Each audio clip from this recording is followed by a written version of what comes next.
Magpapatuloy po tayo sa ating expository teaching, expository preaching, kung saan po ang expository preaching ay binabaybay po verse by verse natin ang bawat talata ng aklat ng Epeso. At wala po tayong ini-skip at wala naman tayong ginagawang agenda para patamaan o magkaroon ng isang agenda para po pukulan o pasadyain dun sa isang topic lamang ang ating pong pag-aaral ngayon. Ito po yung ibinabaybay natin at atin po talagang hinihimay kung ano po talaga sinasabi ng mga talatang ito para po sa ating lahat. Kaya po ipagpapatuloy po natin ang ating serye na pinamagatan Grace to Each One. Yan, lahat po tayo ay pinagpala. Bawat sa po tayo ay pinagpala at biniyayaan ng Panginoon. Tayo po ay nasa nung nakaraan po, 2 weeks ago, pinangaral ko po yung alam po naman natin, aklat na Epeso ay nahahati sa dalawang parte. Yung una po ay kung sino tayo, kung ano ginawa ng Panginoon para sa atin, at kung ano na tayo sa Panginoon. Yung pangalawa pong parte ay kung saan lalakaran natin yung pagkakagawa sa atin ng Panginoon. Nandun na po tayo sa pangalawa. Nung una pong nagturo ako, ang tinuro ko po ay alisin ang maruming damit kung saan tayo po ay binago na, nilinis na, pero suot-suot pa natin yung maduming damit na hindi na dapat suot ng isang bagong nilinis na nilikha. At last week naman, tinuro naman po ng magaling na Pastor Rodel ang kanyang hubarin. Isuot naman. So, siyempre, naghubad ka ng maduming damit. Alam nga namang lalakad ka ng hubot-hubad. Di siyempre po, magsusuot ka ng bago. Sabi niya, isuot ang bagong pagkatao, bagong nilikhang pagkatao. Ibig sabihin, bagong damit na bagay naman sa atin. Kung sinong tayo talaga ay malinis, at nilinis ng Panginoon, susuot naman natin yung malinis at bagay na damit para sa atin. Tama po. At ngayon naman po, itutuloy natin yung pag-aaral doon dahil naman po tayo nakasuot na ng bagong damit. Ano pong kailangan natin? Di mamuhay. Tama po ba? Mamuhay tayo bilang mga anak ng liwanag. Ayan. Ang yun po ang title natin ngayon, mamuhay bilang mga anak ng liwanag. At ang napa-assign po sa akin ay Epeso chapter 4, verse 30 to chapter 5, verse 12. Ako, pagkakahaba, 2 chapter. 4:30 to 5:12. Kaya hindi ko nababasahin yon, mga kapatid. Iisa-isahin na natin as we go on, as we study. May tema po ito. Para po tayo na nagkakaintindihan. Ang tema po kasi ng pag-aaral na ito ay isang panawagan po ito para sa kabanalan. Kasi banal ka na, tinatawagan kang mamuhay ng may kabanalan. At may pag-ibig. At liwanag. Talagang may liwanag sa buhay. Bakit? Bilang tugon sa paninirahan ng Espiritu Santo sa atin. Kita niyo po mga kapatid? Ano po ang tema? Lumakad kang banal, lumakad ka may pag-ibig, lumakad ka sa kaliwanagan bilang tugon sa paninirahan ng Espiritu Santo sa atin. Hindi po ginagawa, lumakad ka ng banal, lumakad ka ng may pag-ibig, at lumakad ka sa kaliwanagan para panirahan ka ng Espiritu Santo. Hindi po. Ito po'y tugon natin dahil naninirahan na ang Espiritu Santo sa atin. Amen po, napakalinaw po noon. Palakpakan po natin, dahil papalakpak ko nanay Sally. Palakpakan na po natin. Kasi yun po ang ating pong tinuturo, yun po ang kaibahan ng mga mixture kung saan tinuturo mo na ikaw ay maging banal, maging malumakad sa pag-ibig, tapos lumakad ka sa kaliwanagan. Baka sakali sa paglakad mong yan, ay samahan ka ng Espiritu Santo. Yun po ang kanilang turo. Pero hindi po, kasi ang napakalino po sa Biblia, dahil tayo'y mga saved, binigay na ng Panginoon ang Espiritu Santo sa atin, kaya bilang response, ay lalakad po tayo na may kabanalan, pag-ibig at liwanag, dahil nasa sa atin na po ang Espiritu Santo ng Diyos. Amen po mga kapatid. Let us close with our prayer. Amen. So yun po ang tema. So simulan na po natin mga kapatid sa talata, verse 30 agad. Ephesians chapter 4, verse 30 agad tayo. Basahin po natin ito. At huwag na ninyong saktan ang kalooban ng Espiritu Santo ng Diyos, sapagkat siya ang, tatak ng Diyos sa inyo. Ang katibayan na kayo'y tutubusin pagdating ng takdang araw. So, galing po yan sa translation ng RTP V05. Ibig po din sabihin ay Revised Tagalog Popular Version 2025. Kaya kita po ninyo, kita nyo, talagang popular. In English yung title Dapat ang Tagalog, ang balita, ang mabuting balita. Revised Filipino Translation, Revised Tagalog Popular Version 2025. Kaya mas makaka-relate tayo ng konti dito. Hindi po ganun kalalalim ang pagkakatagalog.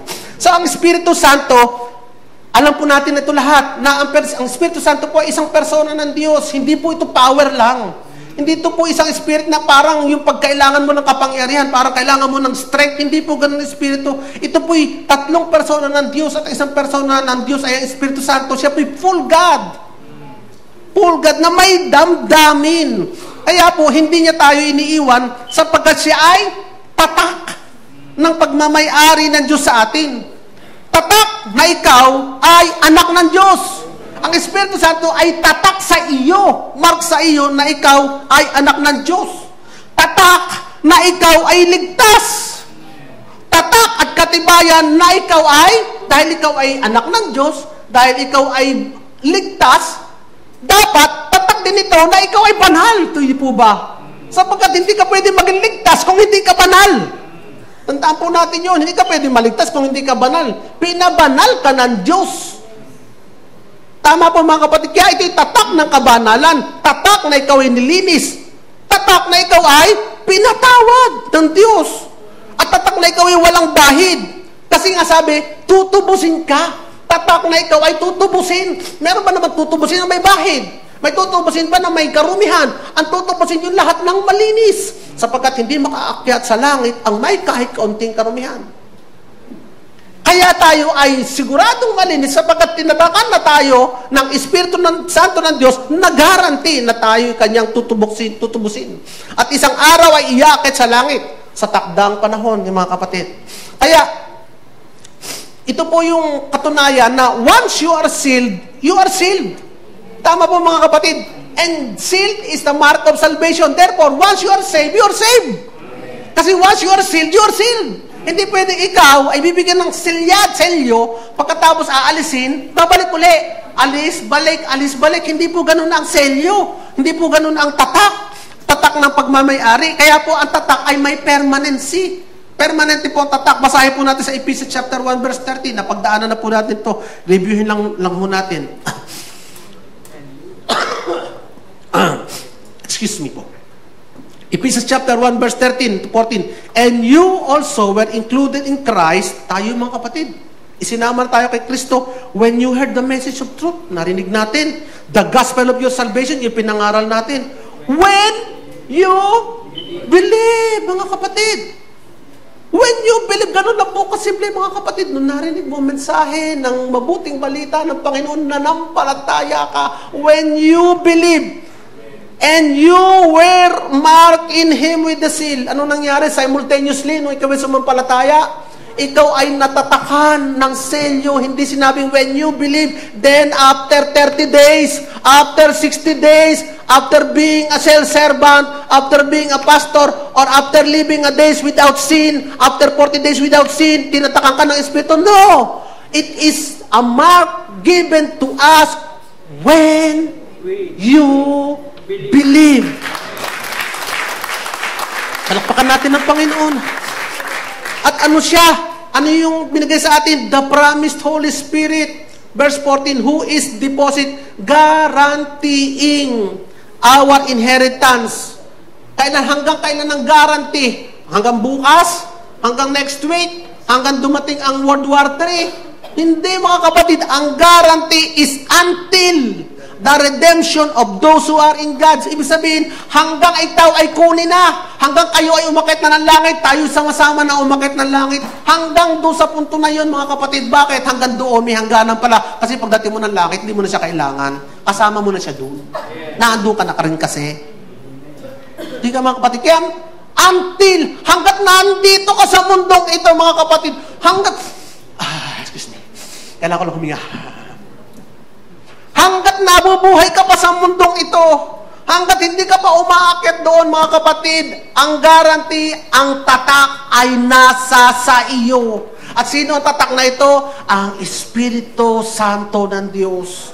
Kaya hindi ka maaaring iwan, hindi ka maaaring layasan ng Espiritu Santo pagkatapos makikiusap ka ulit, oh, Holy Spirit, Oh Lord, please give me back the Holy Spirit. Hindi pwede mga kapatid, sapagkat hindi ka maaaring iwan, hindi maaaring ang Panginoon mismo ang mag-aalis ng tatak, hindi po maaari. Kaya po hindi natin pwede sabihin na dahil tayo ay mabuti, kaya tayo tinatakan. Hindi mga kapatid. It was given from the source. Ibinigay sa atin ito from the source na sinasabing ngayon, bibigay kayo sa iyong Holy Spirit para patunayang ikaw ay akin. Amen. Yun ang sabi ng Panginoon. Kaya Kanya nilalagay ng Holy Spirit upang ipakita sa mundo, sa lahat, at sa spiritual world, at sa Kanya na ikaw at ako ay sa Diyos. Amen mga kapatid. At nangyari yun because of Christ. Amen, mga kapatid.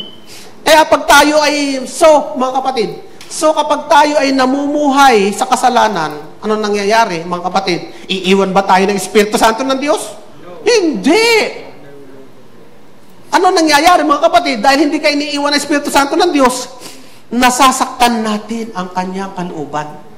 Yun ang nabasa natin kanina, at huwag ninyong saktan ang kalooban ng Diyos. Kaya nga tayo, makikita natin dito na hindi tayo iniiwan ng Espiritu Santo kahit nagkakasala tayo, tinitiis niyang masaktan.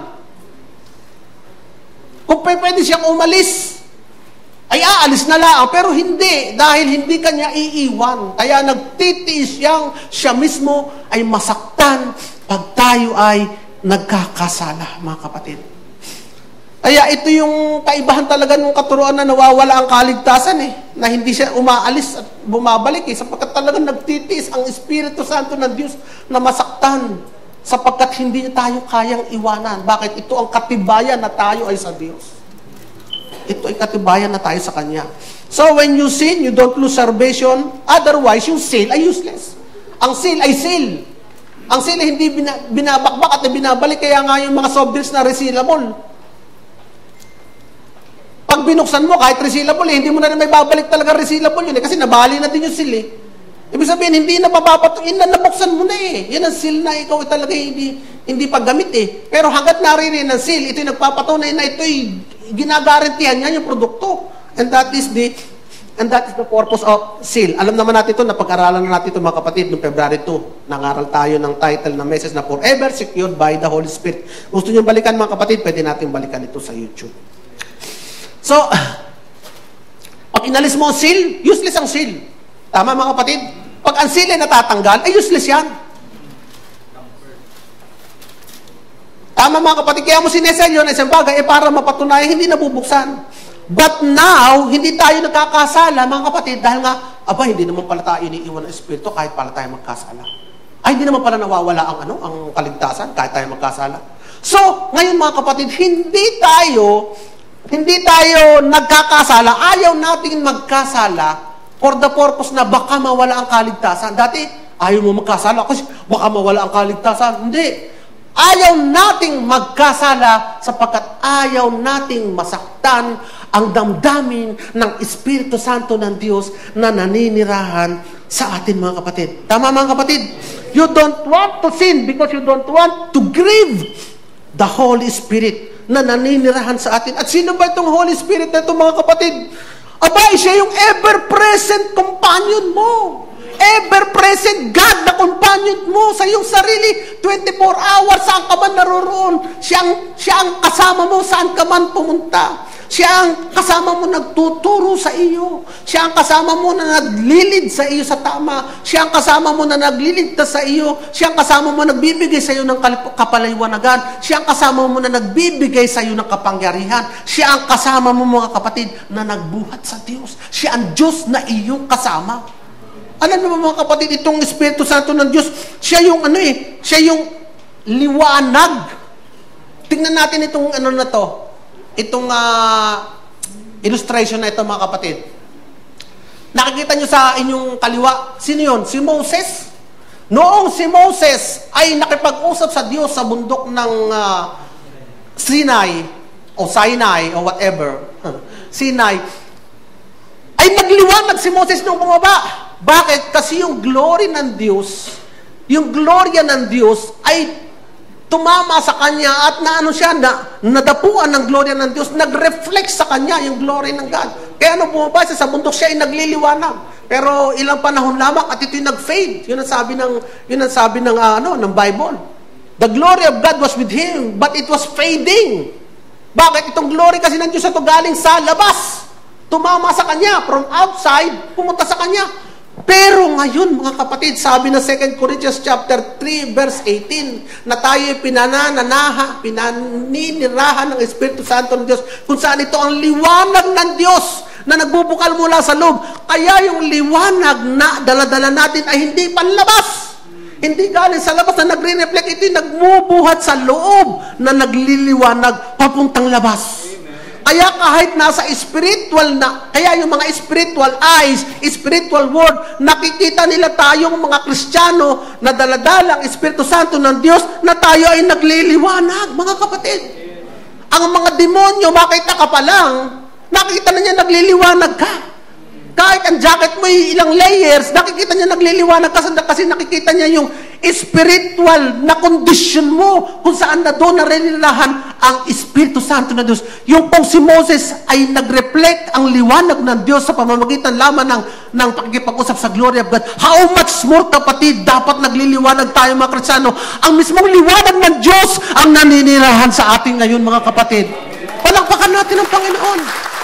Kaya nga ngayon tinawag tayong anak ng kaliwanagan.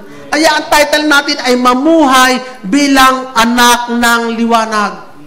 Anak ng kaliwanagan tayo, mga kapatid. Ay, naalala ko tuloy yung pastor, nag-deliverance kami minsan ng isang kasambahay namin. Nagdi-deliverance kami. Sabi nung dinideliverance namin, ang liwanag ninyo! Nagliliwanag. Ay, si pastor, alam ko naman na, ang liwanag. Ha? Hindi mo naman mukhang maliwanag si pastor, pero sa mga mata niya, sa mata kasi yung babae na yun na naalihan ng masamang espiritu, nakita spiritual eh. Sino yung nangusap na yun sa kanya? Yung espiritong, yung maruming espiritong nananahan doon ang nagsabing, ang liwanag ninyo! Ang liwanag ninyo!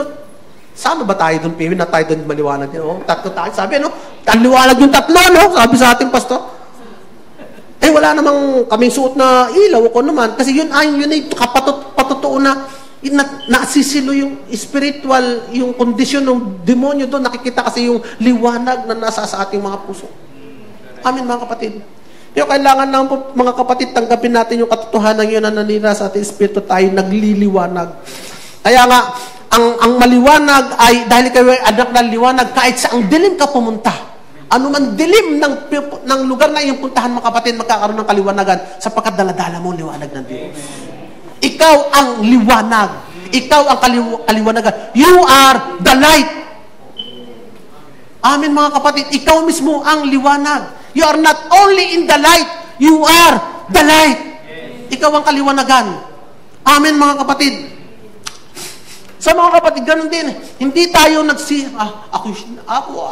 ayaw kong magkasala para hindi magalit sa akin ng Diyos. Ganun lagi sinasabi natin, magagalit sa iyo ang Diyos pag kayo nagkasala. Ayaw natin magkasala para hindi magalit sa Diyos. Alam mo, mga kapatid, hindi na po maaaring magalit sa atin ng Panginoon, sa ating mga ligtas. Bakit? Lahat kasi ng galit ng Diyos ay binuhos na doon sa katawan ni Kristo sa krus. Paano pa magagalit ang Diyos sa atin? Naibuhos na. Pero bakit hindi tayo nagkakasala? Ayaw kasi natin masaktan ang damdamin ng Holy Spirit na nanira sa atin. We don't want to grieve the Spirit. Kaya, isang illustration, mga kapatid, isipin nyo na lang na ang isang ina, Happy Mother's Day nga pala. Ang isang ina, kayong mga ina, di ba? Ang inyong ina,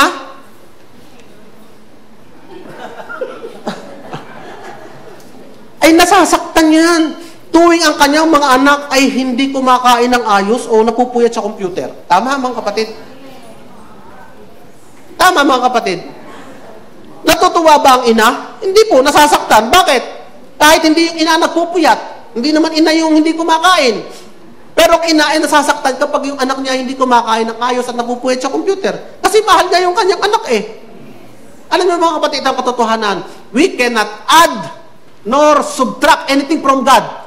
Totoo, mga kapatid, wala kang mababawa sa Diyos at makukuha sa Diyos o may dadagdag sa Diyos sapagkat ang Diyos ay Diyos, is the source of everything. He is the producer of everything. He is the creator of everything. Anong makukuha mo sa Diyos? Anong madadagdag mo sa Diyos?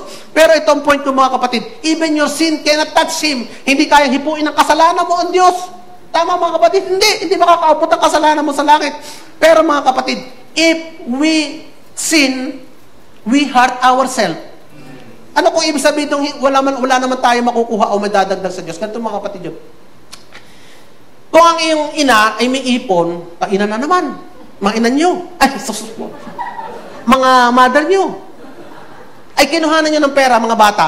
Dinukutan nyo ng pera. Natural magagalit yung ina nyo. Pahagit pakinggan talaga. Natural magagalit yung mga mother ninyo. Pag kinuhanan nyo ng pera. Kasi pang gastos na yun. Pero ito ang pagkakaiba, mga kapatid. Yung ating Diyos, hindi natin kayang nakawan o kuhanan. Hindi natin mababawas o madadagdag kung ano man ang mawawala sa Kanya. Pero mga ina natin, nagagalit dahil panggastos niya yun eh. Pero mga kapatid, ito pong point, hindi natin kayang bawasan o dagdagan ng Diyos. Kahit pag gaano kuhanin mo, hindi mababawasan ng Diyos. So bakit ngayon, ano nga ibig sabihin natin? Mga kapatid, nasama ang loob ng Diyos kapag kayong ibinigay na sa iyo, ito, binigyan ka na niya. Ginamit mo sa walang kapararakan. Tama mga kapatid? Hindi naman siya mababawasan eh. Ang Diyos, binigyan ka na nga niya eh. Pero yung binigay niya sa'yo, ginamit mo sa walang kapararakan.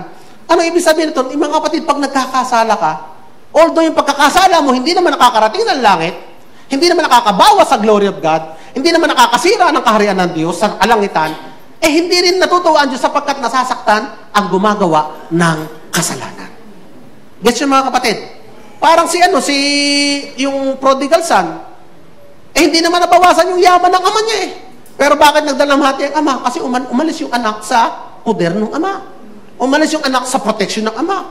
Umalis yung anak sa provision ng ama. Isipin mo yung anak, anong ginawa? Kumain doon sa pakainan ng baboy. Samantalang doon sa bahay ng kanyang ama ay nag-uumapaw ang pagkain. Kahit nga yung mga katulong sa bahay, hindi kumakain ng pagkain ng baboy.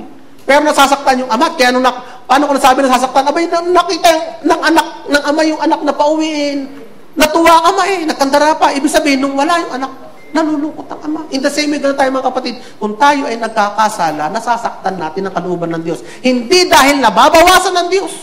Hindi dahil nadadagdagan ng Diyos, kundi tayong nagkakasala ay mahal ng Diyos. At pag nagkakasala tayo mismo ang nasasaktan sa ating mga ginagawa. Amin mga kapatid. Kaya nga ito yung iba sa katuruan eh. Tayo dati humihingi tayo, Lord, patawarin mo kami, alisin mo na ang galit mo sa amin. Maawa ka. Yun ang dati natin panalangin mga kapatid eh. As if sa pagtahingi mo ng tawad ay mawawala ang galit ng Diyos sa iyo. Hindi mga kapatid. Alam natin ang katotohanan, wala nang galit sa atin ng Diyos. Pero bakit tayo lumalapit sa Diyos upang aminin natin at i-admit sa Kanya na, aming Ama, mali nga ang ginawa ko. Sala nga ang ginawa ko. Ina-admit ko ngayon na ikaw ang tama. At Holy Spirit, bigyan mo ko ng kalakasan upang hindi na uli ako magkamali doon sa aking mga choices. Pag na-realize mo na mali yung ginawa mo, babalikan mo pa? Hindi na. Kasi na-realize mo na eh. Kaya nang gusto ng Panginoon, ma-realize mo ang mga kamali ang iyong ginawa. At ano ngayon itong mga gawain ito na nagpapasakit sa damdamin ng ating Panginoon sa pamamagitan ng Holy Spirit? Ano ngayon ito? Iyan. Talata 31 to 32 na tayo. Naka-isang verse na tayo, mga kapatid. Inom muna. Alisin na ninyo ang lahat ng sama ng loob. Sama ng labas, sama pa ang loob. Ano? Kaya nga, alisin na ninyo ang lahat ng sama ng loob. Puot at galit. Huwag na kayong mambubulyaw, manlalait, at mananakit ng damdamin ng kapwa. Sa halip, maging mabait kayo at maawain. Mapagpatawad kayo sa isa tulad ng pagpapatawad sa inyo ng Diyos dahil kay Kristo. Yan mga kapatid. Mga kapatid, ito po ay hindi patama ha. Ito po ay pinag-aaral natin, hinihimay natin ha. We accept this as the verse comes ha mga kapatid. So, ano yung aalsin natin? Sama ng loob, puot at galit. Sinabi ba dyan, alsin nyo ang sama ng loob doon sa ang ginaway arilaang. Hindi eh. Hindi sinabi ko anong klase sama ng loob eh. Anong ginawa sa'yo? Bakit ka sumama ang loob eh? Basta yung sama ng loob, pot at galit ay alisin ninyo. Ano man dahilan. Pangalawa, mga kapatid, hindi sinabing alisin. Sino mag-aalis sa sama ng loob? Yung nakasakit sa'yo? O ikaw? Ikaw! Hindi mo kailangan sasabihin na, hindi naman nahingi ng tawad eh. Hindi naman na, hindi pa ako binabayadan o kaya, hindi naman ako, et cetera, et cetera. Hindi yung nakasakit sa'yo ang mag-aalis ng sama ng loob sa iyong damdamin. Kundi ikaw mismo ang mag-aalis ng sama ng loob sa iyong damdamin. Ikaw mismo ang mag-aalis ng puot at ng galit sa iyong damdamin. Kaya ito'y kailangan mong desisyonan. Hindi yung kinasasamaan mo ng loob ang kailangan gumawa ng paraan para maalis ang sama ng loob mo sa iyong damdamin. Tandaan niyo mga kapatid. Ulitin ko mga kapatid para maintindihan niyo lahat. Hindi po yung nag-cause sa inyo ng sama ng loob at galit at puot ang mag-aalis ng sama ng loob at galit at puot sa inyong damdamin, kundi kayo mismo ang mag-aalis ng sama ng loob, puot at galit sa inyong damdamin. Amen mga kapatid. May solusyon dyan. Maya-maya. Isunod lang natin yung pangalawang pinaalis sa atin na dapat alisin. Pambubulyaw, panlalait, pananakit ng damdamin. O unahin na natin yung pambubulyaw. Ito lang ang napapansin natin. Sino yung laging binubulyawan? Yung mga mahal nyo sa buhay. Yung mga kasama nyo sa bahay. Yan ang lagi nyo binubulyawan. Alam nyo ba yung mga malapit sa inyo, balang araw, yan lang ang kasama nyo. Yan ang mag-aalaga sa inyo. Yan ang magpapakain sa inyo. Yan ang magtitiis sa inyo. Yan ang magpupunas ng fit nyo. Yan ang magdadala ng gamot sa inyo. Yan ang aamoy ng lahat ng baho nyo. Yan ang magpapasa ng lahat ng kabigatan nyo. Yan ang binubulyawan ninyo, mga kapatid. Huwag naman gayon. At ang mga bata naman, yung mga magulang na nagpakahirap para sa inyo, nung malaki na kayo, binubulyawan nyo na. Yung mga inang gumising ng maaga para magluto ng pagkain nyo. Yung mga inang namamalaki, yung mga ina nagtitiis ng hirap para paglaki mo, hindi ka maghihirap. Yan ang paglakin mo nung matanda na, yan naman ang binubulyawan mo. Inay naman, grow up! Inay naman, grow up! Parang ang bata, inay. Aba, mga bata, mga anak, yung mga mahal sa buhay natin ang tumatanggap ng bulyaw natin. Mga kasama natin sa church, kapamilya natin yan, binubulyawan natin. Pastor, binubulyawan. Mga kapatid, ang pagbubulyaw po ay alisin natin. Yan ang sabi sa atin, oh. Practice lang yan, mga kapatid. Konting awareness lang, konting alertness. Ako minsan nakakabulyaw ako sa asawa ko, sa anak ko, nahingi naman ako ng tawad. Oh. Sabi nga nung isa namin ka-sister, brother, ikaw na may tactless. Oh. Tactless ka dahil sa style mo. Admittedly, minsan tayo tactless. Pero, konting awareness lang, konting alertness. Kasi hindi natin naririnig to eh. Di ba? Hindi natin naririnig kasi yung mga ganitong teaching. Pero pag narinig mo, hindi pala tama yun. Nasasaktan pala ang damdamin ng Espiritu Santo ng Diyos. Kapag ka tayo nambubulyaw. Amen, mga kapatid. Ano pa? Panlalait. Ito, anong ibig sabihin ng panlalait? Yung iginogroup mo ang sarili mo above the level of other group. Panlalait yun. O sinasabi, hindi ako nasasama sa grupo na yan. Kasi yung mga grupo na yan, mga anak ng lupa yan. Hindi ako nasama sa mga anak ng lupa. O kaya amoy lupa. Kaya may anak sa una yan. Yung mga babae yan, hindi ako kasama yan. May mga anak sa una yan. Hindi ako nasama dyan. Ano ibig mo sabihin? You are above them? They are lower. When you raise yourself above them, you are lowering them. Tama, mga kapatid? Binababa mo. Kaya nagbibigay ka ng subtitle sa mga tao. Nandiyan na naman si Kalbo. Nandiyan si Jabba the Hutt. Katabi siya. Diyan o, si Shaquille O'Neal. Hindi naman matangkad, sa kulay. Kulay ni Shaq. Yung nagbibigay ka ng subtitle. Unano, si Pandak, si Taba, si Payat, mga kapatid, dati sa panlalait. Sana sa mga kabataan, wala tayong maririnig ng mga ganun. Pati din pala sa matatanda, wag din. Karinig. Excuse me. Si Pogi.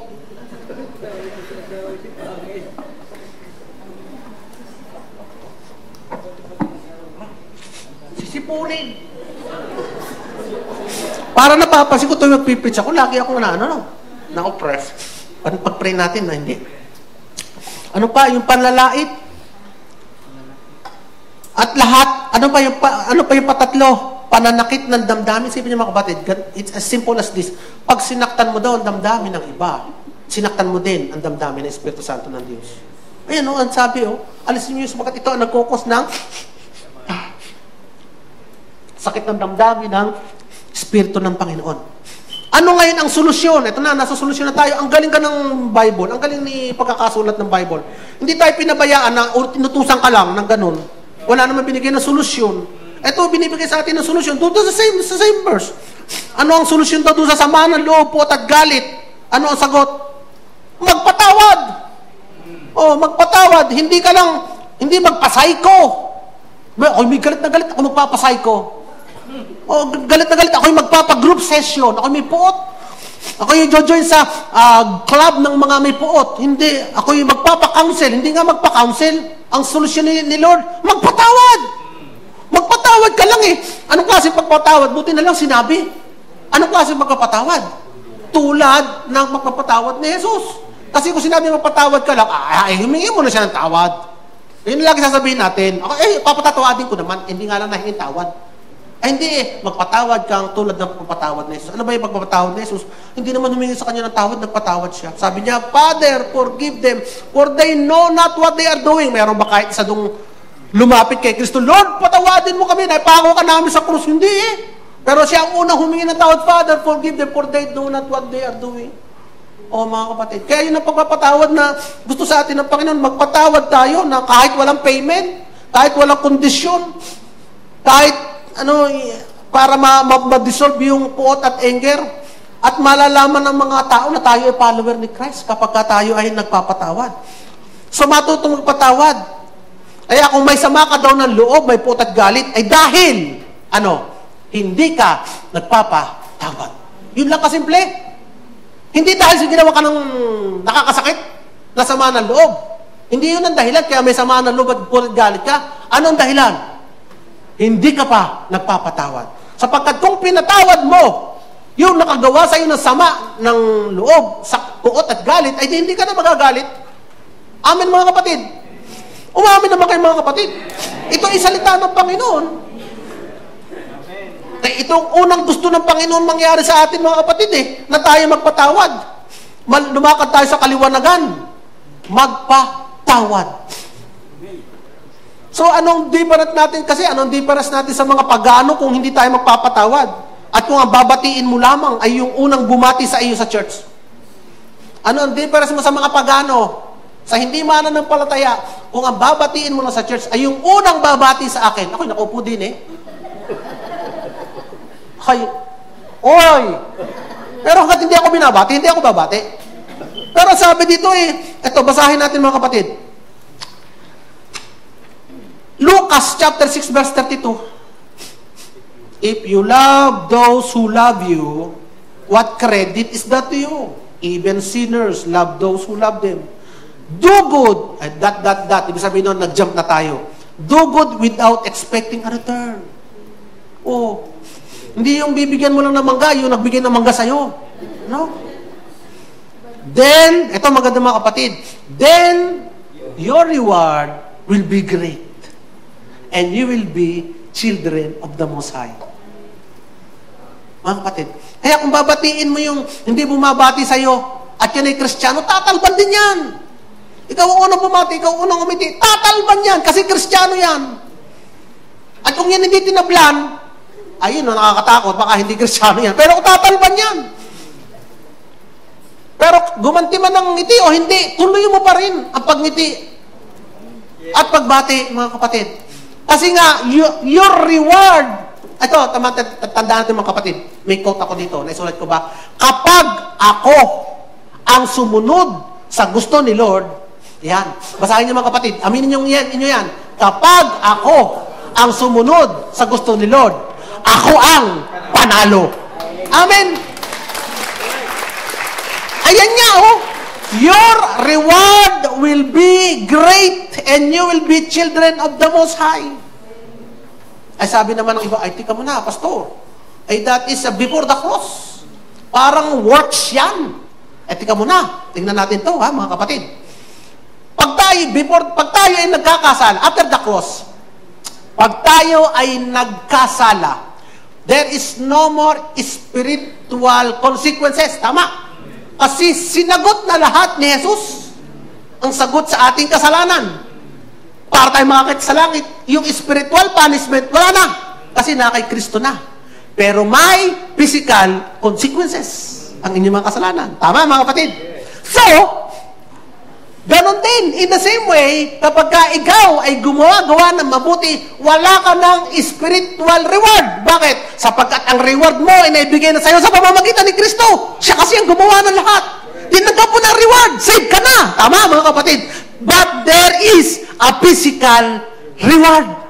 In the same way, there is physical consequences for your sin. Same goes, there is physical reward for your good works.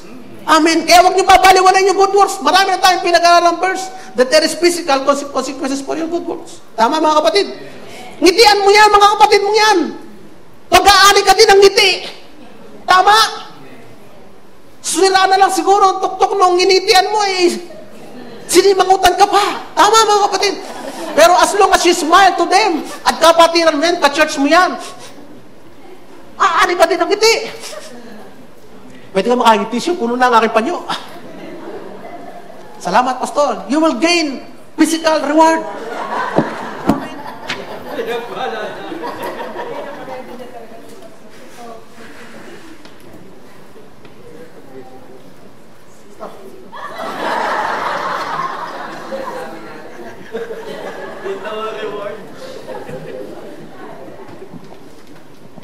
Nasaan na tayo? Kaya nga, mga kapatid, there is a physical reward. Nakita natin yung verse, ha? There is a physical reward. Although we already have that spiritual reward dahil kay Kristo, which we have through Christ. Pangalawa, mga kapatid, ba't hindi mo kaya magpatawad? Tingnan mo rin ang sarili mo. Baka naman ikaw ang dapat humingi ng tawad.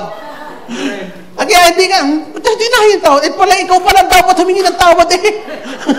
Kaya baka ikaw din ang nakagawa ng sama ng loob. Ano, mga kapatid? Pangalawa, ano pa yung pinaalis sa atin? Pambubulyaw, panlalait, pananakit ng damdamin. Ano solusyon? Ito lang, simple. Maging mabait at maawain. Ganun lang pala kasimple. Maging mabait at maunawain ka. Pag naintindihan mo sila, unawain mo muna kasi. Minsan nauna yung judgment. Hindi mo naintindihan. Lumagay ka sa pwesto nila. Pwesto. Lumagay ka sa kondisyon nila. Mga kapatid, kaya ngayon, pag naintindihan mo na, magiging maawain ka, magiging mabait ka, hindi ka na mambubulyaw, hindi ka na manlalait.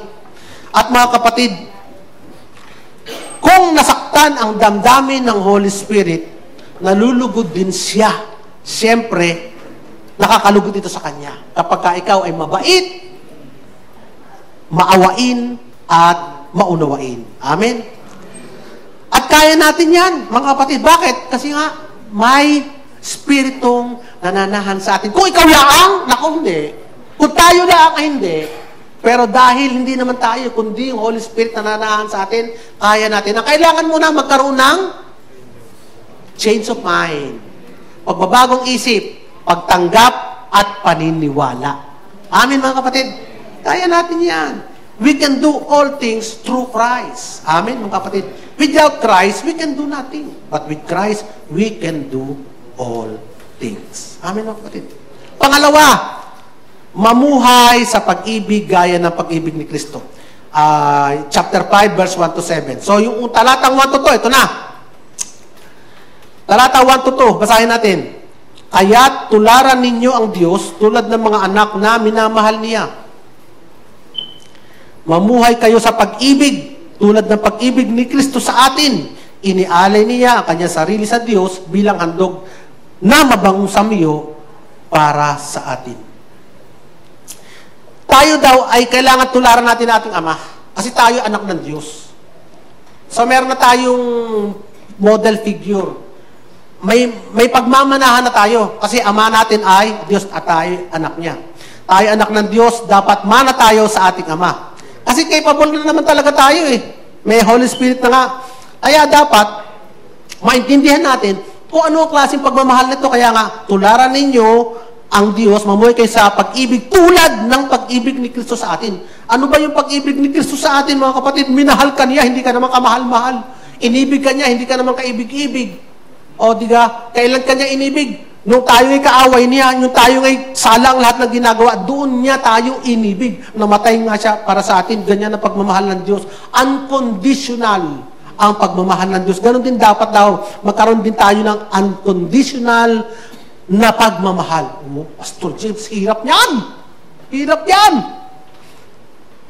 Sa isip natin ngayon, mga kapatid, hindi lang mahirap, imposible. Kung tayo laang. Ay, hindi nga tayo laang eh. Hindi nga tayo, yung Holy Spirit na nanahan sa atin, hindi yan naandyan, manahan para lang masaktan ng damdamin. Ako titira doon, ako para masaktan. Hindi! Mga kapatid, nagtitis yan dyan para i-empower tayo, para i-motivate tayo, para i-drive tayo, para magkaroon tayo ng kapangyarihan. Amen, mga kapatid. Yan ang purpose ng Holy Spirit. Kaya, mga kapatid, ganito, subukan kaya natin baguhin ang isip natin. Ano, mga kapatid? Subukan kaya natin baguhin ang isip natin.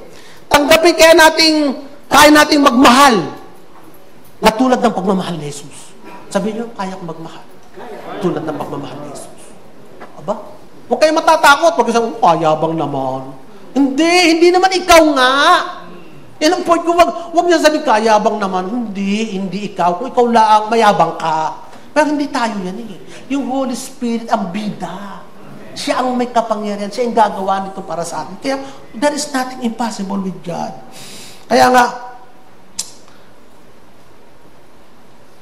ano pa? Sabi ng 2 Timothy chapter 1 verse 7, ito ay sapagkat hindi tayo binigyan ng Diyos ng espiritu ng pagkatakot. Hindi tayo dapat natatakot. Sa halip, binigyan niya tayo ng espiritu ng kapangyarihan at ng pag-ibig ng pag-ibig at ng maayos na pag-iisip. O kita niyo mga kapatid, ano ang daladala ng espiritu? Ano ang daladala ng espiritu sa ito? Power, kapangyarihan, pag-ibig. So dahil may Espiritu Santo ng Diyos sa atin, may pag-ibig na tayo. Nung araw, hindi natin kayang umibig. Pag nanasa, yung kaya natin nung araw. Pero dahil meron ng Espiritu ng Diyos sa atin, ang dadala ng Espiritu ito? Pag-ibig, kapangyarihan, at kalinawan ng pag-iisip. Ngayon, hindi ka na nag-iisip ng baluktot, ng sala. Ang pag-iisip mo ngayon, tama na. Amen, mga kapatid. Kaya, ang kailangan lamang, believe this. Again, itong susi, change your mind and believe. Harinawain, nababago ang takbo ng ating mga pag-iisip. Tama po, mga kapatid? Amen. Ito rin, anong klaseng pag-ibig? Ito rin yung pag-ibig na handang magsakripisyo. Alam niyo yung mga disciple ni Jesus Christ, nung sila ay naglalakad, nag-uunahan sila, sino ang mas sa ating disciple? Sino ang dapat umupo sa kanan niya, sa kaliwa niya? Palagi ko, ako. Nag-uunahan sila. Nagpapataasan sila kung sino ang dapat umupo sa mas malapit kay Jesus. Ay pagdating ni Jesus dun sa tahanan niya, anong ginawa ni Jesus? Aba, ay naghubad ng kanyang ng kanyang bigkis at hinugasan ang mga paa ng disciple. Ano yung paghuhugas na yon? Ito ay gawain ng alipin sa bahay. Hindi ito gawain ni Jesus, pero anong ginawa niya? Pinakita niya na siya ay naglingkod. Hindi ito pa-epek-epek laang. Natulad ng mga politiko, napapicture lang. Dala ka ng water, soap, and towel. O pag upo dyan, picture, okay na. Tuloy niyo yan. Hindi. Si Jesus ay naghugas, hindi parang Symbolism lang. Ito'y tunay na naglingkod si Jesus at naglinis ng paa ng mga disciple. Yung mga politiko, bukas eleksyon. Tatandaan nyo, boboto kayo ng may kaliniwan ng pag-iisip. Iboboto nyo yung, mamaya maintindihan natin kung sino dapat iboto. Pero hindi pwedeng pa-epek-epek lang. Yung kakain ka lang sa kaldero at may kanin at lagyan mo na sa baon ng gatas, iboboto mo na. Sa amin hindi kinakain yung kanin na nasa kaldero. Ay, mapapagalitan ka ng nanay. Babalik mo ngayon yung takip ng kaldero, hindi na panis yung mga kanin. Ay, hindi pwede. Kumuha ka ng plato, tikay kumain ng ayos. At hindi rin pwede yung kanin, nilalagyan ng gatas, sabaw ng kalabaw. Hindi. Ay, sa amin kape. Ang nilalagay. Kape. Kaya hindi pwedeng pa-effect. Pero si Kristo hindi siya nagpa-effect. Talagang tunay na paglilingkod. Ano nag-effect sa mga disciple? Napahiya. Napahiya yung mga disciple. Naintindihan nila, ang upang maging una ka pala, dapat ikaw ay may pag-ibig na may pagsasakripisyo. May pag-ibig na may paglilingkod. Yun ang nakita ng mga disciple doon. Hindi nakita doon ng pa-effect. Wala namang photographer doon. So nakita natin mga kapatid, sabi na ba, paano hindi naman ako plastic? Hindi plastic? Hindi ko talaga matake. Kung yung may sama ka pa din ng loob, sabi ko na nga sa'yo, sama na nga ng loob, sama pa ng labas Huwag mo na hayaan yung sama ng loob, lumabas. At least pilitin mo, gawin mo kasi yan ang utos. Gumawa ka, pilitin mo, decision lang yan. Baguhin mo ang isip mo, baguhin mo ang loob mo, at hayaan mo yung nasa loob ngayon, ang lumabas sa iyo. Ano yung nasa loob mo? Ayan, umibig ka ng ganyan, maglingkod ka. Amen mga kapatid, pagkat yan ang gusto ni Lord, yan ang nagbibigay ng kagalakan sa damdamin ng Espiritu Santo ng Diyos. Talata 3, verse 2-5. Ayan, nasa chapter 5 na tayo. Mga walang puwang sa kaharian ng Diyos. Ito yung mga sinabi naman. Ano itong mga walang puwang? Ibig sabihin ng walang puwang, walang space sa kaharian ng Diyos. Ito. Ngunit ang pakikiapid, anumang uri ng karumihan o kasakiman, ay huwag man lamang banggitin sa inyo bilang nararapat sa mga banal. Gayon din, iwasan ninyo ang mahalay at walang kwentang pananalita o mga bastos na biro. Hindi ito nararapat. Sa halip, magpasalamat kayo sa Diyos sapagkat alam ninyo na walang immoral, marumi o sakim na isang uri ng pagsamba sa Diyos-Diyosan ang may bahagi sa kaharian ni Kristo at ng Diyos. So ano daw yung mga gawaing walang puwang? Gawain walang puwang, pagbanggit man lamang ng pakikiapid, uri ng karumihan o kasakiman. Mga kapatid, pagbanggit man lamang. So don't be confused mga kapatid, na yung sex can be spoken between husband and wife, between right relationship. Sex can be spoken and talked about, can be discussed between husband and wife. But talking about immorality, is not to be spoken. Even a joke, yung acts of homosexuality and jokes about the acts of immorality ay hindi pinapayagan. Of course, immorality itself ay hindi. Yun yung pag-uusap tungkol dun hindi na Even yung joke tungkol dun, hindi Ay yung pang acts of immorality, mga kapatid. Matindi. So, pangalawa, ano pang hindi pinabayagan? Mahahalay na kwentuhan. Kwentuhang mahahalay. Bastusan. Yung mga kwento ng mga lasing. Kwento mga nagiinuman. Ito mga katuhin, wala daw puwang ito. Malalaswang kilos. Malalaswang asal, mga kapatid. Ano katotohanan? Walang immoral ang may bahagi sa kaharian ng Diyos. Ano ba yung immoral? Ano ba yung sexual immorality? Nasa Greek word, porneia. Ano yung ibig sabihin nun? Refers to any, parang dito nang galing yung word na porno, refers to any sexual activity outside of the covenant of marriage. O hindi lang yun. Ay, kasal naman po kami, dalawa kayong lalaki. Normal God-approved sexual activity. Hindi inaaprubahan ng Diyos yun. Ano ang resulta? Sabi ng Panginoon, walang inheritance. Dun sa English translation, Ephesians chapter 5, verse 5 means, no inheritance means no share, no reward, or no place in the kingdom of God. Naku, bigat nito mga kapatid. Ano yung no inheritance? Means no salvation. No part in God's kingdom. No eternal life. Naku, ang nakakatakot pala. Ibig pala sabihin, mawawala ang kaligtasan ko, mga kapatid. Tingnan natin sa 1 Corinthians chapter 6, verse 9. Do you not know that the wicked will not inherit the kingdom of God? Yan. Do not be deceived, neither the sexually immoral, nor idolaters. Ano yung idolaters? Yung sumasamba sa Diyos-Diyosan.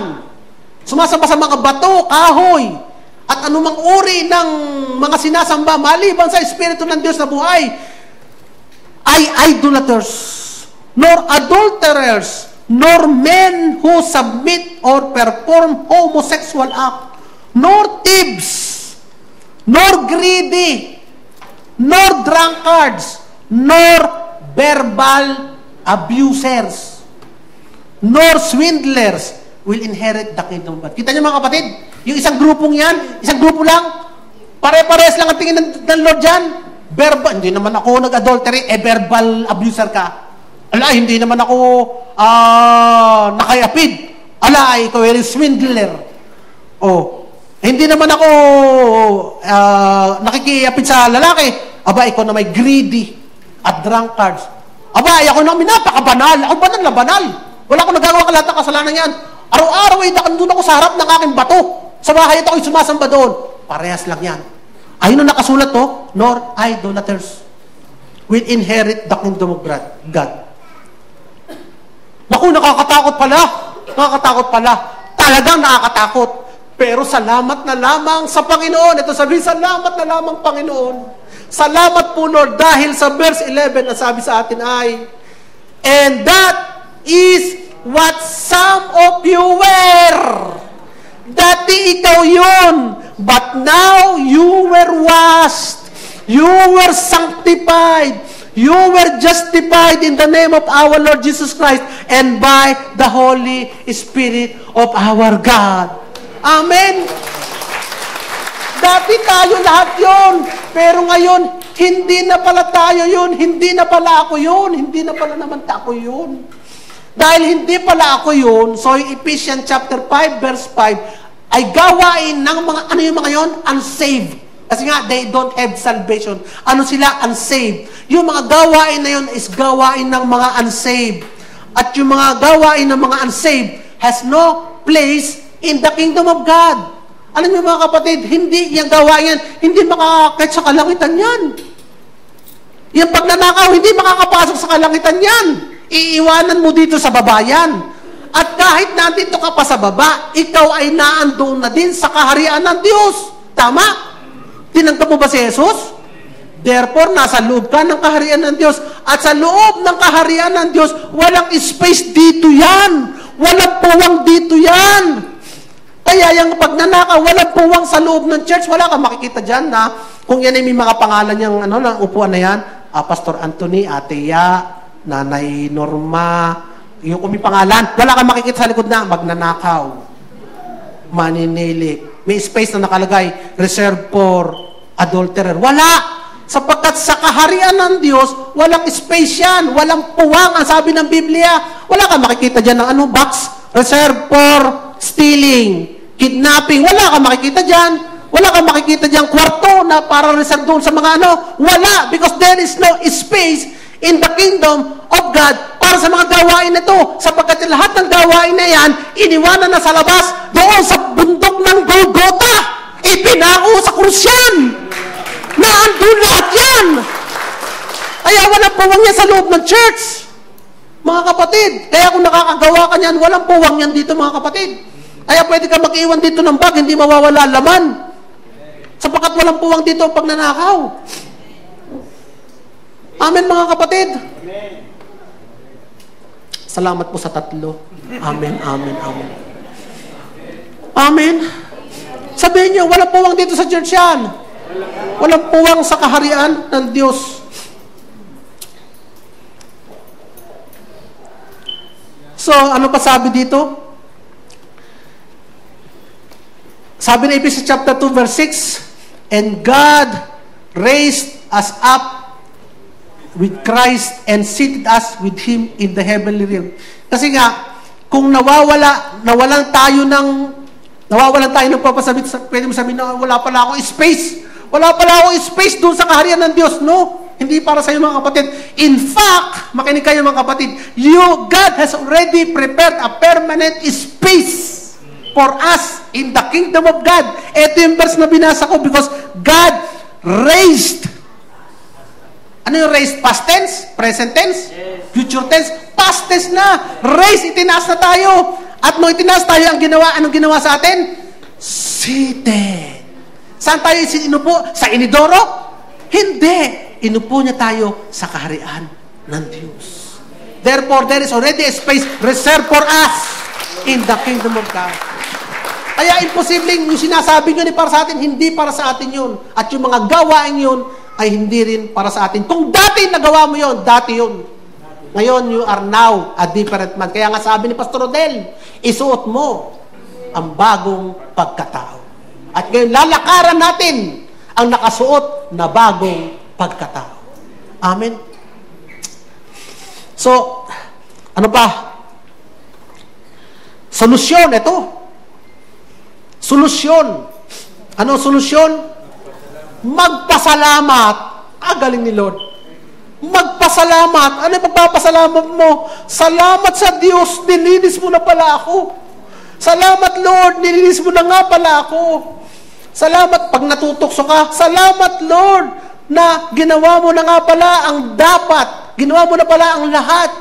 Everything is finished. Salamat Lord, ako pala'y hinugasan mo na. Salamat Lord, ako pala'y pinabanal mo na. Salamat Lord, ako pala'y pinawalang sala mo na. No? Thank you Lord for what you have done for me, to me. You have washed me, you have sanctified me, you have justified. Yun ang gagawin nyo mga kapatid kapag natutokso kayong gumawa.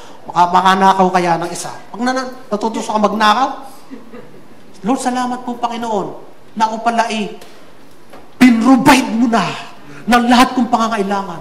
Salamat Lord na ako pala'y meron Diyos na pwedeng tawagan pag ako'y nangangailangan. Yun ang pinapaalala. Salamat Lord na ikaw nga pala'y hindi madamot sa iyong mga anak. Kung ang anak ay ipinadala sa Maynila para mag-aral at yung anak na yun ay nando sa Maynila at nalilimos sa mga kaklase para may pambayad na matrikula, ay mapapagalit ako yung anak ko na yun. Tumawag siya sa akin. Sapagkat sa akin, nagbubuhat ang lahat at pwede ko ibigay sa kanya, GCash! GCash lang ang katapat niyan. So, anong ginagawa ng anak namin? Hindi siya nagnanakaw doon. Pag kami kailangan siya, hindi siya nanlilimos. Sa katunayan niya, naglilibre pa siya. Nanlilibre pa? Bakit? Mayaman si Papa. By the way, may bago ng Papa. Mayaman si Daddy. Mayaman si Mommy. In the same, ganito tayo sa Diyos. Bakit ka makikipag-compete? Bakit ka matetem, magnakaw, maging greedy? Ay, akin lahat ito, hindi ko kayo bibigyan, baka maubusan ako. Bakit ka nagiging greedy? Iniisip mo, wala na.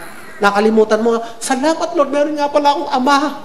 Diyos sa langit na I can call on a time and open the floodgates of heaven and shower me of everything I need.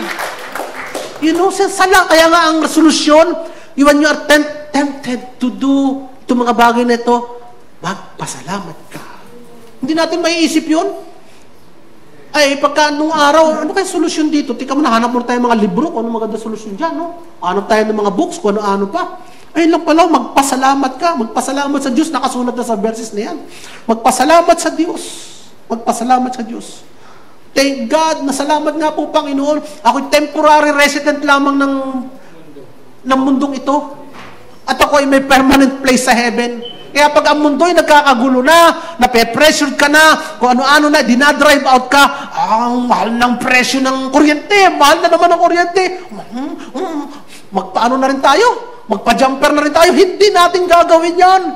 Na magpa-jumper tayo, bakit? Sapagkat this is just a temporary place, we have a permanent place in heaven. Salamat Lord, ako pala'y nakareserve na ang space ko sa langit. Talata 6-7. Anong basa doon? Huwag makisama o huwag makisama. Parehas lang yan. Tingnan natin mga kapatid. Sabi dito, huwag kayong palinlang sa mga salitang walang kabuluhan. Saan daw tayo napalinlang? Salitang walang kabuluhan. Sapagkat dahil sa mga ito ay dumarating ang puot ng Diyos sa mga masuwayin. Kaya't huwag kayong makisama sa kanila. Efeso 5:6. Tinignan ko po yung makisama. Sabi po ng ibang translation, participate. Sabi ng iba, associate. Sabi ng iba, partners.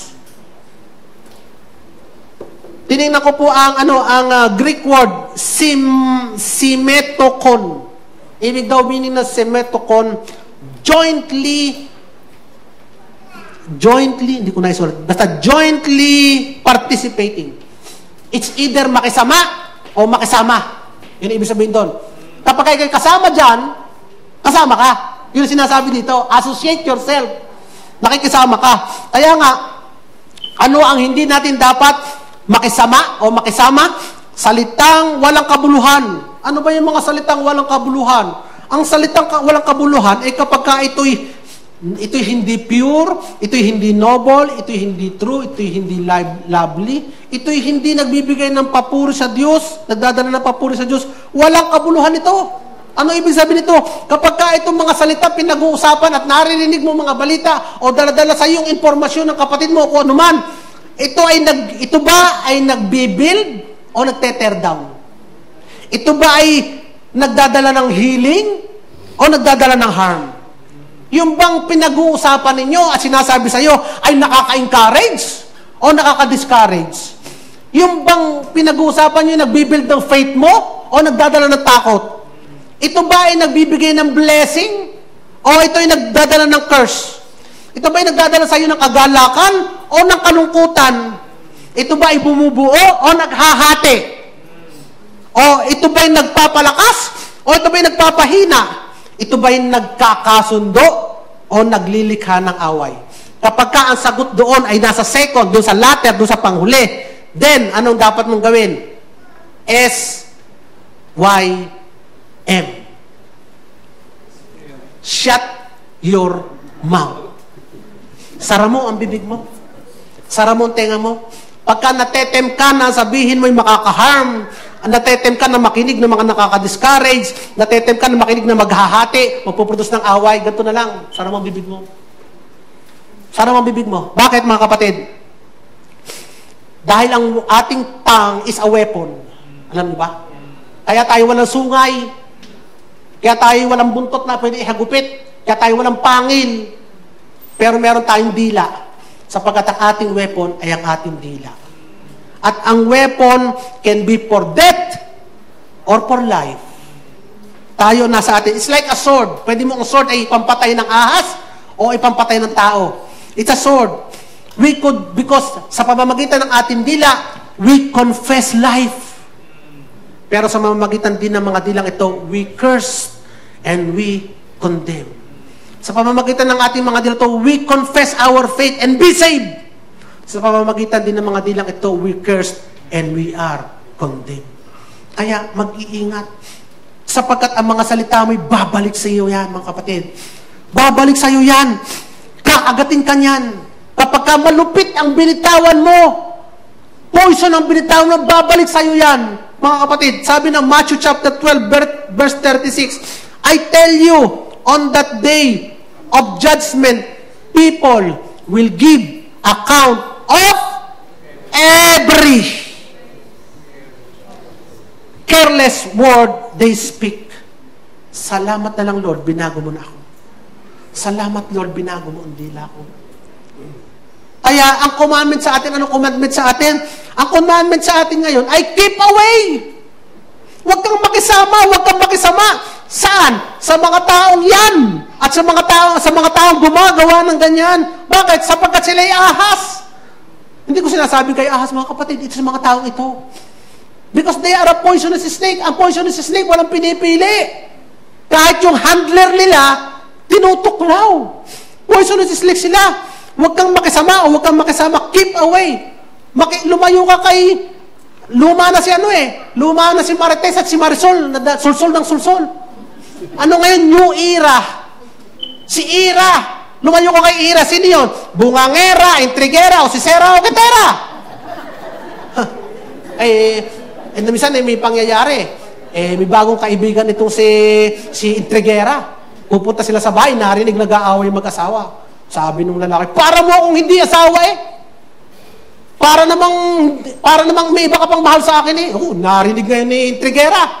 Nagsalubong ngayon sila ni Bungangera. Mare, meron ako secret sa bago nating kaibigan, pero hindi ko sasabihin. Sabi ni Bungangera, ay di huwag. Sabi ni intrigera, ikaw naman, di ka na mabiro. Pareka! Alam mo, ganyan si kaibigan natin? Hindi pala tunay na asawa yan! At siya pala pangalawang asawa lang! Di nakagawa na intriga. Aba? Ito ngayon si Usisera. Sabi, nakita 2 kilometro pa, nakita nag-uusap. Pagdating doon ano yan? Pinag-uusapan nyo, kita ko kayo na nag-uusap. Sali ako dyan. Kita nyo sali ako dyan. Di Bungangera. Ito yung secret namin ni intrigera na si ating bagong kaibigan ay may 3 asawa at hindi pala siya ang tunay na asawa. Di yun. Ano nangyari? Napakinig ni Okitera. Nasabi ngayon doon sa aking kaibigan. Okitera alam mo ka, pinag-uusapan ka ng mga yan. Na ikaw daw ay tambak ang asawa at ikaw daw ay kabit. Hala, ngayon. Di nag-away na yung mag-asawa. Ako pala yung kabit mo? Ako pala yung marami, kami pala kami. Di nasira ang buhay. Kita nyo? Kita nyo lalayo tayo sa mga new era. Intrigera, Bungangera, Usisera, Okitera, lalayo tayo dyan. Mga kapatid? Bakit? Kasi nakakasira ng buhay yun Kahit pag ginagawa na ng lahat, Pastor James, uso na yun ginagawa na ng lahat. Mga kapatid?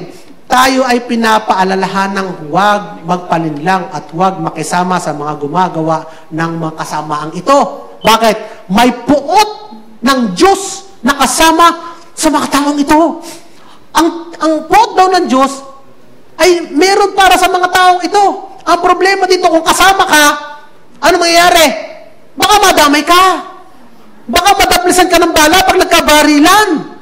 Tama? Pag kasama ka lagi ng mga taong gumagawa ng sama, baka nagkahulihan mahuhuli ka rin. Madadamay ka.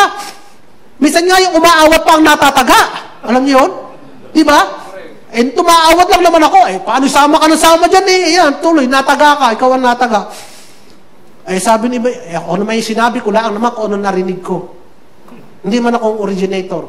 Sinabi ko lang kung anong narinig ko. Ayun, kanino mo narinig yan? Din tumatagi kayo, kailan tayo nagkausap? Patay ka, ikaw ngayon. Ikaw ngayon ang mapapagbukulan. Ikaw ngayon ang nademanda ng libel. Kaya, upang huwag kang madamay sa puot, di huwag kang makisama. Huwag kang makisali. Do not participate. Anong gagawin mo pag minarinig ka, mga kapatid? It's not my type. That's not the news I want. Because that's not life-giving. Walang kwenta yan. It's destroying. It's harming. It's not building. It's not life-giving. Kaya kami, kapag minsan nag-uusap kami, o kaya nakakapanood kami sa FB, sabi ko, Mrs., tuloy tayo. It's not life-giving yan. Mga pinapanood natin minsan sa mga FB, mga awayan na lang, awayan, hindi naman life-giving yan Tama ba mga kapatid? Ako lang. Ako lang ba? So, ano dapat? Pagka mga ganun pinapatay na, nire-reject na. Alam niyo mga kapatid, pagka alam ng tao na, alam yung balita ko, hindi na pinapansin sa amin sa church. Kakatamad na. Hindi na rin ako magbabalita ng gayon. Tama? Kapag hindi natin pinapatulan, hindi natin ini-entertain, hindi natin talaga? Hindi na sorted, walang mag-i-enjoy magbabalita ng mga ganon. Pero pag pinag-usapan mo yung life-giving, lalabas kayo masaya. Kahit nga pag ang pastor pinipreach ng pastor, wala nang buhay.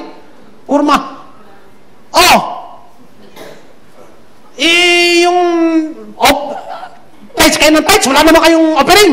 Narinig ko na yun, yung preaching na yun, natawa ko dun. Wala kayong kwenta. Tights kayo ng tights, wala naman kayong offering. Ganyan ang preaching.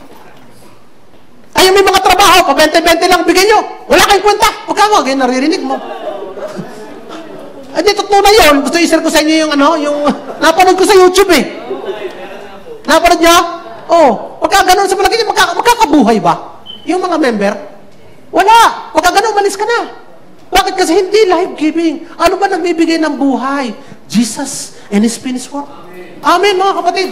Purihin ang Panginoon dahil sa church na ito. We preach nothing else but Jesus and His finished work. Amen, mga kapatid. Kahit pa pinag-uusapan natin ay mga topic na ganito, ay Jesus and His finished work pa rin ang bida, mga kapatid. Kaya nga, salamat na lamang, binago na tayo ng Panginoon. Amen. So, anong gagawin natin? Huwag makisama. Keep away. Huwag makisama. Patatlong topic, mamuhay bilang mga anak ng liwanag. Talata 8 to 10. Yan, malapit na tayo. Mga anak ng liwanag.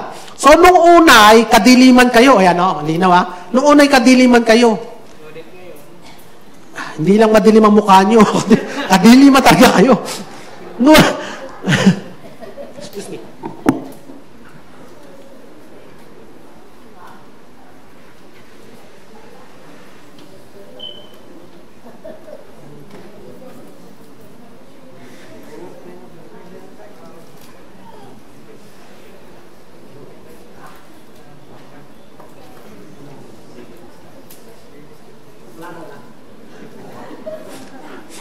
Meron ha. Tawa kayo na tawa, meron pala ako dito. Nung una'y kadiliman kayo, ngunit ngayon ay liwanag na kayo dahil sa inyong pakipag-isa sa Panginoon. Amen? Mamuhay kayo bilang mga anak ng liwanag sapagkat ang bunga ng liwanag ay bawang kabutihan, katwiran at katotohanan. Sikapin ninyong malaman kung ano ang kalugod-lugod sa ating Panginoon. So, isang ilaw sa gitna ng dilim ay nagbibigay ng liwanag sa kapaligiran. Tama, mga kapatid? Ganito rin tayo. Dapat nagbibigay tayo ng liwanag sa mundong puno ng kadiliman. At sabi sa atin dito, find what pleases the Lord. Hanapin daw natin kung ano makalulugod sa Diyos. Kanina, sinabihan tayo na, don't do the things that will grieve the Spirit. Ngayon naman, hanapin natin ang mga bagay na makalulugod sa Espiritu ng Diyos. Paano natin malalaman? Ask the Spirit. Para di malalaman, di magpalit tayo sa Spirit, para di malalaman, di maging sensitive tayo sa Holy Spirit. Tama, mga kapatid? Kaya nga, alam niyo mga kapatid, hindi lahat ng feels right, hindi lahat ng feeling correct, ay correct. Pero, pag it doesn't feel right, then maybe it's not right. Tama, mga kapatid? Sabihin, kung hindi lahat ng pakiramdam, parang tama. Ay, tama. Pero yung pakiramdam mo na, parang mali. Ay, malamang na mali. Tama, mga kapatid. Kasi, may built-in conscience kasi tayo eh. Nilagyan tayo ni Lord ng built-in conscience. May budhi tayo, mga kapatid. At pag nakakaramdam tayo, ang budhi natin na hindi naman kalyo pa, hindi pa kalyo, makakaramdam ito. Yung pagkalyo na, pag yung umipo ka sa mainit na pinggan, parang mainit. Di ibig sabihin mainit nga yun. Pero pagka, hindi naman mainit eh. Pwedeng may kalyo ka na kasi. Tama? Pwedeng may kalyo ka na. So, hindi okay naman, hindi naman mainit. Baka lang kalyo na kamay mo. Pero pag nandam mo mainit, ibig sabihin, gumagana pa ang hindi ka pa kalyo at talagang tunay na mainit yun. Kasi may built-in conscience ka. Ano yung verse na nagsasabing tayo ay may built-in conscience? Romans chapter 2 verse 14. Bigbasahin natin. Kahit ang mga taong hindi kabilang sa bayan ng Diyos, at walang kautusan, ay natural na gumagawa ng hinihingi ng kautusan, ipinakikita nito na kahit wala silang kautusan, alam nila sa puso nila na tama at mali. Ipinakikita ng kanilang budhi na alam nila kung ano ang mabuti. Sila mismo ay inaakusahan o pinagtatanggol ng sarili nilang isipan. Kaya, nagkakakalyo lang, tumitigas lang dahil sa maling pag-iisip, maling katuruan, maling kinalakihan, maling karanasan, maling influence, mali ng mundo, mali ng kaaway. Kaya wag tayong panood-nood ng hindi tama, ng mga hindi tamang relasyon, mga bayan mo ng araw, pag nakarinig ka ng dalawang asawa, ganun, iniwan asawa. Parang na-shock tayo. Mga 60 years ago, Pastor? 60 years ago. Dama, di ba? Pero ngayon parang, parang wala na lang. Kasi nagkakanyo na tayo. Nakikita kasi natin eh. Pero iba tayo mga kapatid. Anak tayo ng kaliwanagan. Hindi tayo ang mundo. Tayo ang liwanag sa madilim na mundo. Tama mga kapatid? Ano pa? Verse 11 to 12. Kaya ngayon, anong utos sa atin? Maging liwanag. Maging liwanag tayo. Anong oras na? Ano sabi dito? Huwag kayong makibahagi sa mga gawaing walang ibubungang mabuti na mula sa kadiliman. Sa halip ay ibunyag ninyo ang mga ito sapagkat kahiyahiyang banggitin man lamang ang mga bagay na ginagawa nila ng palihim. Tayo huwag makibahagi sa mga gawaing masama, kundi ibunyag at ituwid. Ibunyag at ituwid. Bakit natin kailangan ibunyag at ituwid? Para hindi kasi tayo din masaktan noong ginawa ng kapatid natin. Kasi hindi natin itinuwid. Tayo ngayon ay nadamay. Kasi nga sabi natin kanina, magpatawad ka. Patawad na lang ba ako ng patawad? Lagi naman ako sinasaktan. So, anong gagawin mo? Gagawa ka ng paraan para hindi na ulitin upang hindi ka na masaktan. Ituwid at itama. Tama mga kapatid. Pero, halimbawa, pag may nakikita tayong mali sa ating paligid, huwag tayong manahimik. Pwede tayong pumuna. Pwede tayong maging instrumento ng pagbabago, mga kapatid. Kailangan natin ipakita ang difference between black and white. At ano ba ang tunay na standard ng white? The Word of God. Hindi yung kung anong popular. Ano, election na naman. Ano ang dapat maging basihan natin mga kapatid? Pipili tayo ayon sa salita ng Diyos. Hindi yung kung sino lang yung, mukha namang mabait, mukha namang madaming pinamigay, madaming namang, hindi, dapat ang ating basihan is the Word of God. Ang mga senador natin, tingnan natin, sino ba dito nagpipit sa Word of God. Kaya wag kang ano lang, wag kang pagka binibigyan ka ng mga boto mo ito, wag kayong tanggap ng tanggap. Sabihin niyo, marami ako niyan. Tama? Marami ka niyan. Hindi ka niya babalikan. Basta marami ka niyan. Hindi kasi hindi ka niya hawak eh. Pero pag tumanggap ka, hawak ka. Sasabihin pa niya, ay kita namin, mabibilang namin sa barangay kung ilan ang bumoto sa amin. Takot ka ngayon, bumoto ka ngayon. Pero pag sinabi, marami ako niyan, hindi ka nila hindi ka nila pipilitin. Napahiya na kasi sila nung una. Okay mga kapatid, isa lang pagdaan sa eleksyon kasi bukas ay araw ng eleksyon. Okay? So ano pa? We say it's not, hindi naman masama yun. Ginagawa naman ng marami, popular naman yan. Alam niyo mga kapatid, yun yung gray. Pag ang gray, katabi ay black, mukhang white.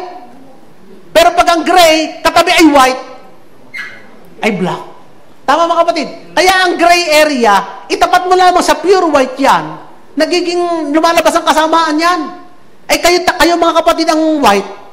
Kaya kapag kayo nakikita na kayo namumuhay ayon doon sa kabusilakan ng salita ng Diyos, makikita ang maling gawin ng iba. Tama mga kapatid? Parang hindi okay yan, mga kapatid. Alam niyo mga kapatid, meron kasi mga Kristiyano na ganito. Meron mga hindi Kristiyano na nagbabago ang kanilang diskarte, nagbabago ang kanilang karakter kapag meron silang kasama Kristiyano. Nag-a-adapt sila. Nagiging, hindi na muna kayo, kasama ko si, di gano, kasama natin si, di ba, nagbabago sila? Pero meron namang ibang Kristiyano, nagbabago ng ugali, pag ang kasama yun. Nakikisama. Saan tayo dapat? Doon sa tayo ay standard, pure white. Hindi ka pwede maging gray kasi kasama mo'y black. Tukuhan niyo ako mga kapatid. At ano ang tunay na white? Di Word of God. Sinabi na, sabi naman ng Papa ng Roma, pwede na daw magpakasal ang dalawang lalaki. Sabi ng Papa ng Roma ayan, sabi ng Biblia. Hindi. Yun ang binasa natin kanina. Alam nyo ba, nakakaano sa Amerika, kaya ayaw ko pumunta ng Amerika. Ayaw ko tumira doon. Sorry, bro. Sipin nyo, isang araw, i-dedicate nila sa Soldier's Day. Isang araw para sa Mother's Day, na napakadakila. Isang araw para sa Father's Day. Isang araw para sa Hero's Day. Alam mo, share pa nga ng araw si Lincoln at si si Columbus isang araw para sa Monument Day, something like that. Pero alam nyo, isang buwan para sa mga bading. Gay month. They are celebrating gay month. Mas marami pang araw na sineselebrate ang kabadingan kaysa doon sa mga ninuno nila na nagtayo ng magandang bansa para sa kanila. Sa mga sundalong nagbigay ng buhay para sa kanilang independence. Sa mga ina na patuloy na naglilingkod sa mga anak. Sa mga ama na patuloy nagtataguyod ng pamilya. Pero isang buwan para sa mga kabadingan. Ha? Nabago na ni Trump? Oo nga pala! Nabago na! Parang 2 weeks na lang ata, no? At least nabago, no, mga kapatid? Ba't ba tayo napunta doon? Kasi nga, merong because we are the light of God, We are supposed to be, walang compromise itong salita ng Diyos. Hindi ko umuuso na, pwede na. Ano sinasabi ng salita ng Diyos? Ikaw, anak, ang nasa kaliwanagan. Ikaw ang maging liwanag. Because we are the light. We exposes what is in the dark. We are the light of the world. So we call out, we shout it out, so that they themselves will see the wickedness of what they do. Ngayon, mga kapatid, ito, tandaan nyo lang. This is very different. Exposing, ito nga pang ganyan makatid, word for word. This is different. Exposing the sinful past of a changed believer. Exposing the sinful past of a changed believer. Ipangangalandakan mo sa buong mundo na dati si pastor ay bading. Nagbago na yan, binago na yan. Hindi tama yun. Hindi tama yung ganun yung i-expose mo. Alam mo ba, yan ay nung araw, yan ay ganun, yan ay puser, yan ay kung ano man. Hindi tama yun. Because now, he is a changed man. The past is past. Even God has forgotten the past. Ba't mo i-remind yung iba? At i-expose mo pa. Pero sinasabi dito, exposing the current deeds of the supposed to be believer. Yung pangkasalukuyang ginagawa ng supposed to be believer. Bakit mo siya i-expose? Para mabago ang kanyang gawi. At makita niya ang kaliwanagan. Exposing the current deeds of supposed to be believers so that they will be saved and escape from the corruption and destruction. Mga kapatid, ano yun?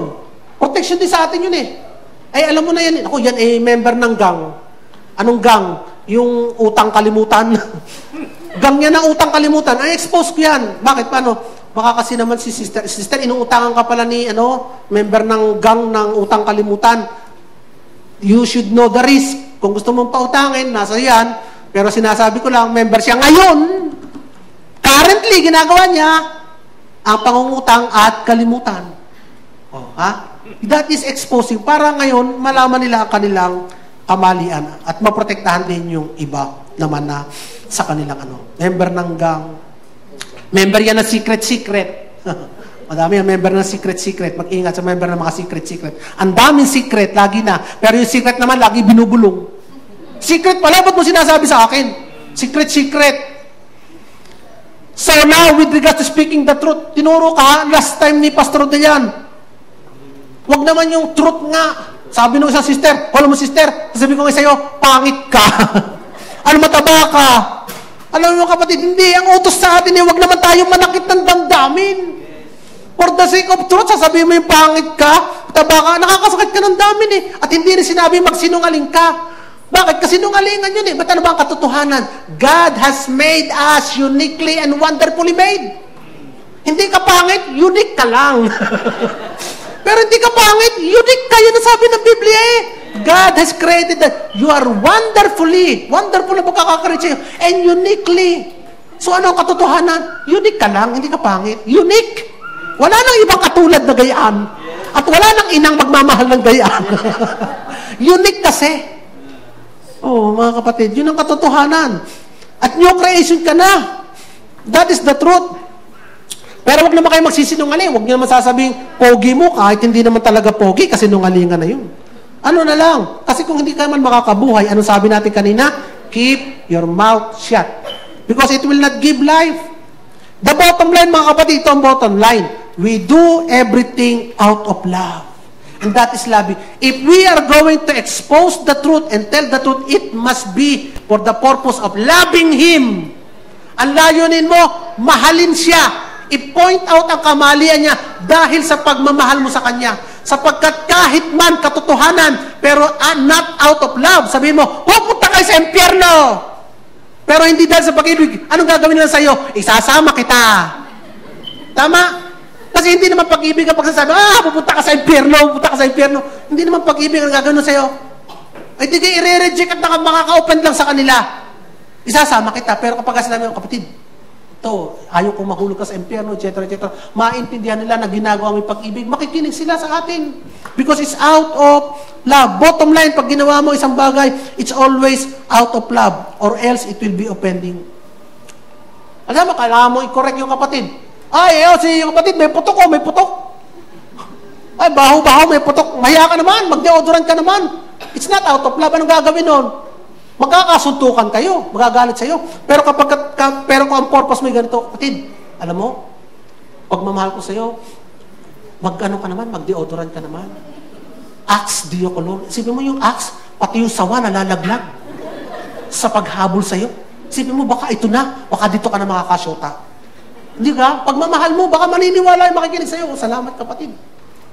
Because kasi nasa purpose yun. Nasa layunin at nasa pamamaraan ang pagsasabi ng katotohanan. Hindi basta katotohanan. Wala namang pag-ibig, sasabihin mo, it will just offend people. Ano pa? Ephesians chapter 4, verse 15, last verse. Instead, speaking the truth in love, ito sabi, instead, speaking the truth in love, we will grow to become in every respect, the mature body of Him who is the head that is in Christ. So, lahat ng bagay na gagawin natin, mga kapatid, magsasalita man tayo. Una, sasabihin natin yung mga bagay na makakabuhay, makakapagpalakas, makakapagpagaling, makapaglapit sa Diyos, makapagbigay ng papuri sa Diyos, may kabanalan, may katuwiran, may katotohanan. At pag sinabi mo mga bagay na to out of love, sa pamamagitan, sa paraan na may pag-ibig, may layunin ng pag-ibig, mga kapatid, you are walking as a children of light. Tama, mga kapatid. And what is the truth? Sinabi ni Pastor Adel, ano yung truth? The truth is the absolute truth. At ano yung absolute truth? The Word of God. And what is that? Jesus and His finished work on the cross. That is the absolute truth. Kaya kung palakpakan natin ang Panginoon. Kaya kung kayo merong gustong ikwento, may gustong sabihin, tell the absolute truth. Ngayon, mga kapatid, the truth is the absolute truth. It is the Word of God. What is God saying about us? That is the truth. Ano sinabi ng Panginoon sa atin? Binago na niya tayo, hinugasan na niya tayo nasa kaliwanagan na, tayo anak ng liwanag, mamuhay tayo na may kaliwanagan. Kaya natin yan sa pamamagitan ng Espiritu Santo ng Diyos. We have been made new, holy, righteous, sanctified, saved, blessed, favored, redeemed, and loved. Mahirap? Imposible. Pero hindi tayo, kundi ang Espiritu Santong nasa atin. Kailangan lang pagbabago ng isip, pagtanggap, at paniniwala. Amen? In conclusion, ano conclusion natin, mga kapatid? Huwag saktan ang kalooban ng Espiritu huwag saktan ang kalooban ng Espiritu Santo. Paano 'yon? Mamuhay tayo sa kabanalan at pag-ibig. Pangalawa, mamuhay sa pag-ibig. Anong klaseng pag-ibig? Tularan natin ang sakripisyong pag-ibig ni Kristo. Patatlo, mamuhay bilang mga anak ng liwanag. Paano 'yon? Maging ilaw tayo sa mundong puno ng kadiliman. Anong take-away natin, mga kapatid? Ang take-away natin, I am conscious of the Holy Spirit in me that gives me the power to live and shine as a children of light. Hallelujah! Purihin natin ang Panginoon. Hallelujah. Thank you, Lord. I am truly a children of light, po Panginoon. And truly because of that, because of what you have done for me, and because of the Holy Spirit, I can live, I can walk, and I will shine as a children of light. Salamat po, Panginoon. Ikaw, kapatid, na naririto, hindi mo pa kilala si Lord, pero sa sandaling ito, alam ko na nakikita mo na ang pag-ibig niya, at kinakausap ka niya sapagkat nais ka rin niyang ituring na anak at iligtas sa kapahamakan. Tanggapin mo siya bilang Panginoon tagapagligtas. Kaya inaanyaya kita sa isang maigsing panalangin ng pagtanggap at pananampalataya. Sabihin mo, Panginoong Jesus, ako po isang makasalanan na mapapahamak kung wala ka. Salamat na lamang sa awa mo, sa biyaya mo, namatay ka sa krus para sa akin. Binayaran mo ang lahat ng aking kasalanan at karumihan at pinatawad mo ako sa aking mga kasalanan. Hinugasan mo ako ng iyong dugo upang ako'y maging malinis at busilak. At isinulat mo ang pangalan ko sa aklat ng buhay. Kaya salamat, Panginoon, at tinatanggap kita ngayon bilang aking Panginoon at tagapagligtas. At salamat po na ako ay tutulungan mo sa pamamagitan ng Espiritu Santo upang makapamuhay sa mundong ito ayon sa nais mo para sa akin. Ma-enjoy ang biyaya mo. Magkaroon ng kapanatagan sa pangako mo at patuloy na umasa at maghintay sa pagdating mo o pagtawag mo sa akin.